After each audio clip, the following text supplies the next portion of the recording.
Welcome to our channel. Today we how to authenticate Box to Wrike for file attachments. To start authenticating Box to Wrike for file attachments, ensure you have an active account with both Box and Wrike. Begin by logging into your Box account in a web browser. Next, open a new tab and log into your Wrike account. Once logged into Wrike, navigate to your workspace. On the left sidebar, find and select the Integrations option. In the Integrations section, look for the Box Integration option. Click on the Box integration to begin the authentication process. You will see an option that says Connect to Box. Click on it. A new window will pop up requesting your Box credentials. Enter your Box email and password, then click Sign In. If prompted, grant Wrike permission to access your Box account. Once you grant access, the window will redirect back to Wrike.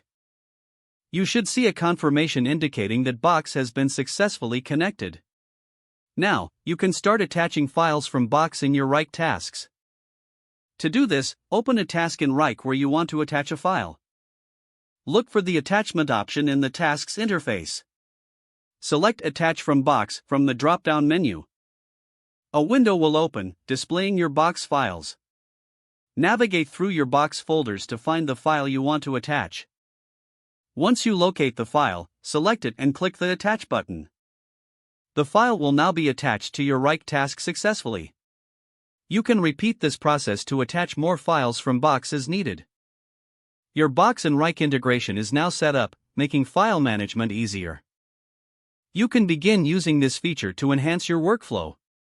If the page does not load, refresh the browser or try again in a private or incognito window. Make sure you are using the correct email address, then retype it carefully to avoid small typos. If your password is not accepted, use the reset option and create a new strong password you can remember. Check your spam folder for verification or security emails, then complete any requested confirmation steps. Enable two-factor authentication if available to improve account security and reduce unauthorized access risk. Don't forget to like this video and subscribe to our channel for more step-by-step tech guides.